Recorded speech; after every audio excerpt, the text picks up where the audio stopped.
I hope you found the video interesting and informative.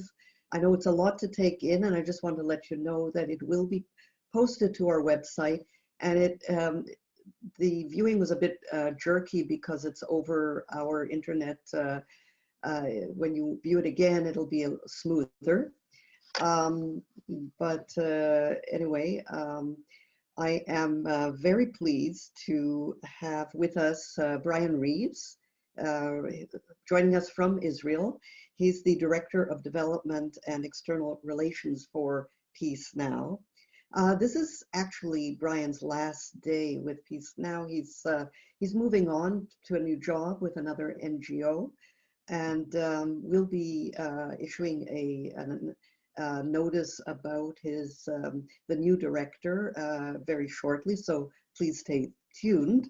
And I just wanted to thank Brian for joining us. I know it must have been a very busy day for you today, and it's very, very good of you to spend your last hours with Peace Now with us at Canadian Friends of Peace Now.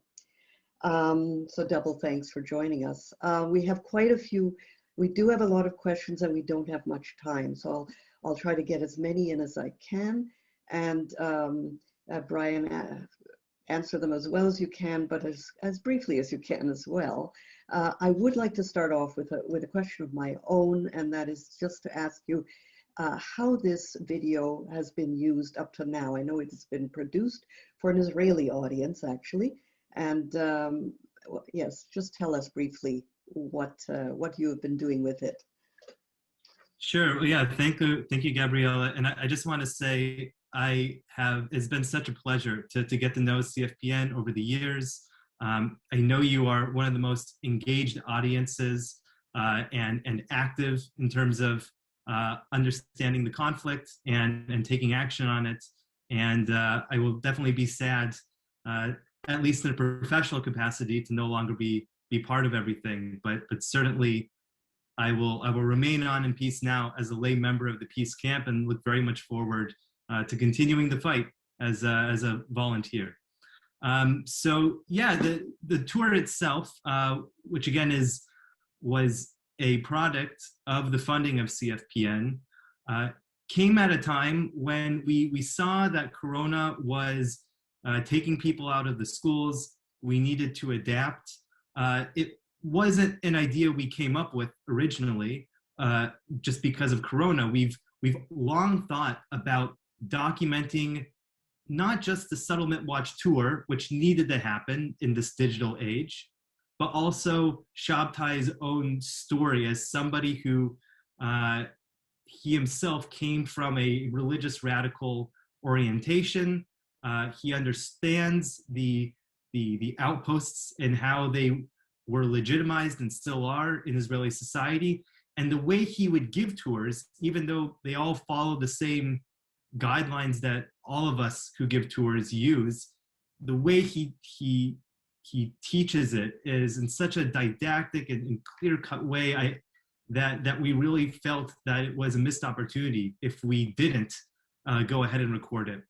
So that, with that saying, yeah, we've shown this recording to many groups, primarily pre-military academies. Those are Israelis who are in a gap year between high school and the army. And it can be right wing, it can be left wing. It's really just a standard thing you see here in Israel. But certainly it's important that people understand the reality a little bit before they go into the army, because certainly they are not getting the nuanced debate in high school. Even 1948 and the wars, they're not getting that.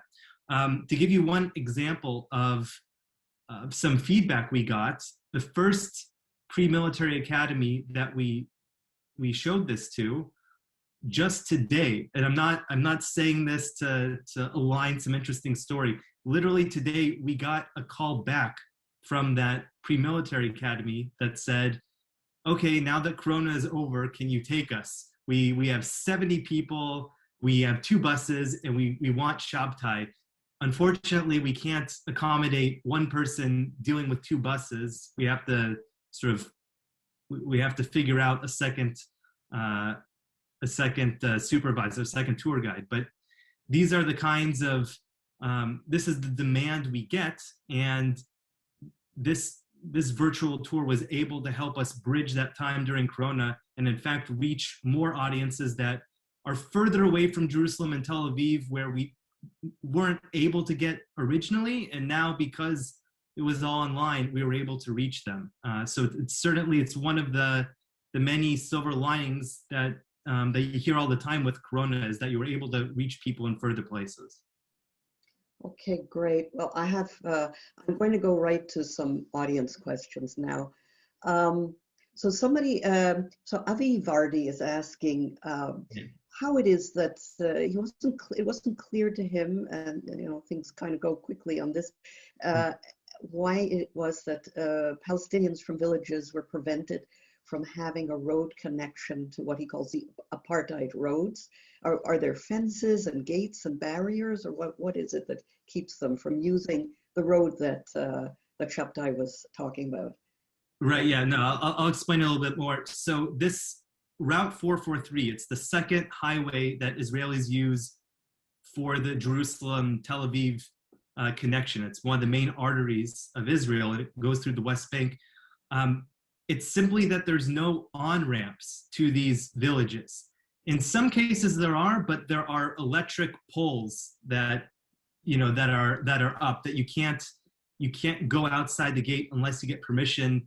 And even though they exist, it's not like all the residents they have permission and they have some sort of code or anything. No, either there are no gates where you can't get onto this road, it's a freeway, or you just don't have the ability to, because of whatever reason.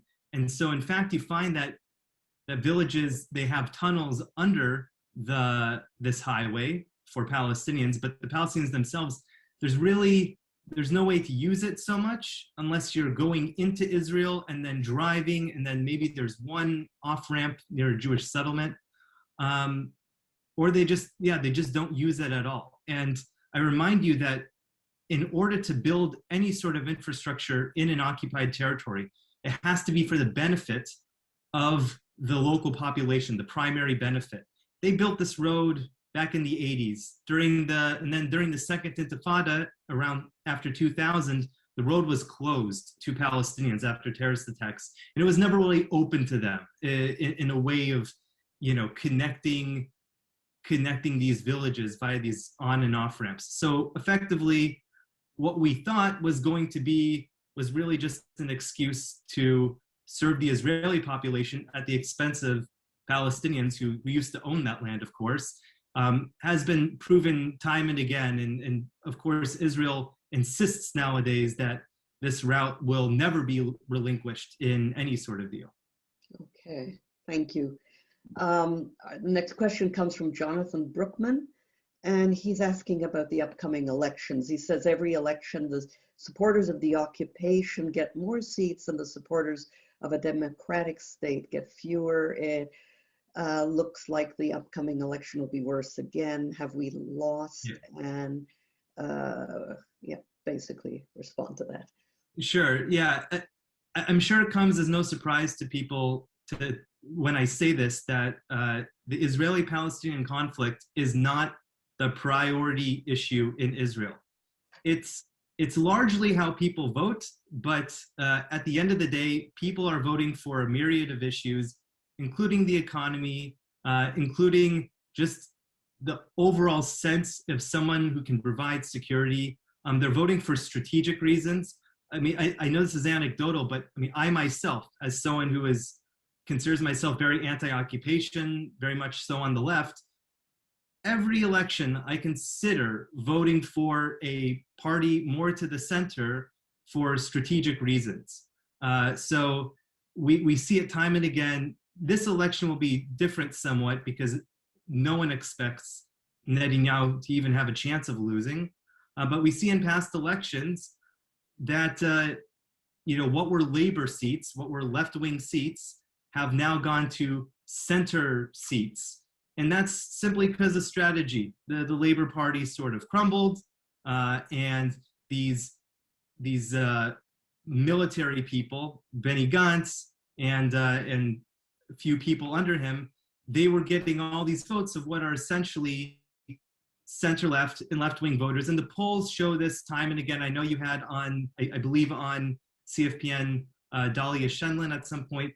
So, we see the polls of centrists are really just disaffected left-wing voters over decades. And who they vote for now, it's not because of just the occupation issue. And let me just use this question as some latitude. I know there was another question that is somewhat similar, which is we look at merits and we see how it could even not pass the threshold. What is Peace Now going to do when a party like Merits that really supports most of our positions, we just took them out on a tour today, actually, to the Outposts. What does that mean for Peace Now and its future? And I just want to answer this up front. For decades, I mean, since, if some of you might remember, our former Secretary General Yariv Oppenheimer, even it was back during Yariv Oppenheimer's time that Peace Now made a strategic shift to put a lot of emphasis on changing opinion through the media. So originally it was grassroots activism in the streets, which we still do, but really putting more emphasis on media, not going the whole lobbying the Knesset route. What we found was that the left-wing politicians were not really, they were losing in the polls. They weren't actually showing the Israeli people an alternate vision. I mean, they would talk about economics, but they would never address security, and they got destroyed in the polls through it. There's a reason why. The only reason that Benny Gantz got so many votes is because he was a Mr. Security Hawk. But Labor in 2015, they almost beat Netanyahu, but they didn't. And part of it was they sort of abandoned the whole security argument. When you don't talk about security in Israel, you don't get votes. You're not speaking to people's their primal fears. And I think we were vindicated in this sort of strategic direction that you try to engage the wider public through the media rather than trying to go through a few MKs here or there. It's not that we don't have friends in the center parties, we do, but at the end of the day, even if all of the center was our friends, they would not pass those bills. It's that media gets pressure domestically from the ground, gets pressure from friends outside, including from Canada and in the US, and it gets people like Netanyahu not to build in places like E1, which would in itself be a fatal blow to a two-state solution. Thank you. Brian, what you've just spoken about leads us to right into another question from this one, Jacqueline Swartz, and she's asking, what is the Israeli media response to these land grabs and dirty tricks? So you're talking about how you're trying to engage the media. Are they responding? Yeah, so this is not something new. It's all of these land grabs and dirty tricks have gone on for a while. So the media does talk about it. It's one of our goals to keep the costs of the occupation, those ongoing costs morally, also economically, but politically, all, socially, keep that in the public, because we know we're not going to convince the public tomorrow. But if we keep them thinking proactively, that gets them to change over time. There's this comment in Israel that that people are active. It's called active pacifism, not pacifism in terms of anti-war. I guess the term should be passivity. Sorry. So people are actively trying not to care about what's going on, to be passive. So when we get in the media that, for example, there were 17 new outposts in a year, which the media did cover, the idea there is that they're forced to continue to engage with the issue and its effects. You just saw recently some Palestinian children were arrested for foraging next to an illegal settlement. Of course, that made the international media. It also made the media here. And even when it doesn't make the media as much as we want, it still does. And people are still thinking. I believe that it is also very important, though, that we engage the international media. It should be understood that for every time that we speak to a diplomat or member of the foreign media, the right wing is speaking to them 3-4 times. Not only are they better funded, but with that funding comes more staff. They got the support from the government, which sometimes, dedicates entire resources to things that are supposed to fight BDS, which in of themselves, it seems like a waste of our money, but really are also fighting anybody who criticizes settlements. So yeah, the media continues to be a powerful. Oops.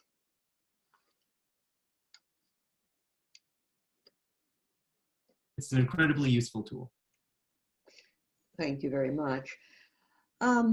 Okay, this question refers back again to something very specific in the video, and Murray Rubin doesn't quite understand why the Palestinians don't build houses and farms in the land that they still control, and I guess there's some confusion about, what Shabtay was saying they can't build. Yeah, Shabtay's numbers, which we released to the New York Times, they refer to all allocations that Israel gives. So this was since 1967. Now, since 1967, there was the 1995 interim agreement, which established A, B, and C. So Palestinians they can build in A, they can build in B, but C, Area C, which is 60% of the West Bank, and really where all the land reserves are. I mean, this is the place where you would build new cities, where areas like a village in Area B, the line between B very tightly hugs the village. And we've had this system of A, B, and C for 25 years. So really anywhere to expand is in Area C. And what we're seeing is, so from 67 until now, 99.76% of the land that Israel allocated went to Israelis. If you look at just, since 1995 as well, it's basically the same stats, where Israel allows settlements to be built and Palestinians almost never get the chance to get land allocated to them. It's almost impossible. It's virtually impossible. It's still, we're talking about 99% and higher. So yeah, no, Palestinians cannot build. What they do is they build illegally. And there's an actual, I don't know what you would call it, like a foil organization of peace now called Regavim, which Smotrich, one of the furthest right members of the Knesset, came from originally. And their whole point is to tackle Arab construction, both inside Israel and inside the West Bank. And what they'll argue is that there's all this Palestinian illegal construction in Area C. It's a way to take over Area C. And what we simply tell them is, look, you basically cordon off the Palestinians into these little, First Nation reservations, right? They can't expand without doing something illegally, because you're never going to give them the allocations, and yet you'll give settlers, which only represent 13% of the West Bank, you give them most of the land. Whenever they want something, Israel finds a way to give the Israeli settlers more land, even if there's a dire need, like it's next to a Palestinian city and it's growing. So it's a bit like, I once described it as, coming from the American context, maybe you've heard this, is conservatives in America often talk about a war on Christmas, that the minorities have created this war where you can't say Merry Christmas, you say Happy Holidays. Starbucks doesn't have snowflakes on its coffee mugs anymore. It's just the color red. This is a war on our Christian values. It's sort of that thing where the dominant group cries foul for people trying to even the playing field, or just trying not to be discriminated against, and saying it's those people, that those victims, that are actually the aggressors. That's what this sort of argument is, by people blaming Palestinians for building illegally, when it's Palestinians themselves that have been cordoned off into these, these little reservations, 165 little islands of disconnected islands, and they haven't been able to build outward for 25 years. Right. Thanks. Okay, our next question is from Dora Klein, and she's wondering, what percentage of Israelis still or do support the establishment of a Palestinian state in the West Bank? Yeah, so the number always hovers around 50%. If you were to just talk about Jewish Israelis, it's a little lower than 50%. Arab Israelis, Arab citizens, 83% support a two-state solution. But I want to refer to a recent, really the most recent study on this, which is a RAND report by the RAND Corporation. I guess what RAND. It's and they did a whole look at what are the preferred solutions, including the status quo. And they found that while most Israelis and most Palestinians want political separation, they don't want to be in the same country with each other. It's very important to note that this isn't, at the end of the day, we know that the one state, single democratic state is not the solution that the people on the ground support. But what they did find is, well, most people support separation, which could lead one to believe that most believe in a two-state solution. At least Israelis support a status quo. And the reason why Israelis support the status quo is the fear of if they do something, if they take a risk, then they will be more vulnerable. And the fact is that they're right. The fact is that anything beyond the status quo is taking a risk. Now, it's a risk to keep the status quo because the situation keeps deteriorating, and at some point, yeah, you live in this permanent one-state reality, and one day a two-state solution might not be possible. But even so, there will be more flare-ups, and the status quo itself is a risk. At the same time, if Israel does anything, pulls out of anywhere, it's a risk. So the point is not to deny it or to downplay that there will be a risk to leave, but to speak with fellow Israelis, or if you're Canadians, speaking to your friends in Israel about how Israel can safely manage those risks of withdrawal. And there are many plans out. I'll just give one, for example. During the Kerry talks, Israel and the US drummed out, basically they looked at every sort of threat that Israel faces, and they came up with a military solution.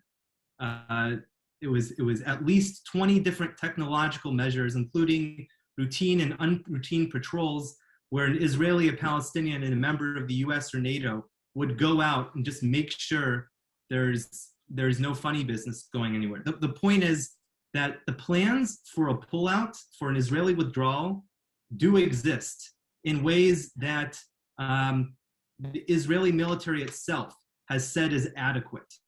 The problem is the political sphere. It's that political will of the people at top, which for the past decade have been in the right, who are not willing to do so.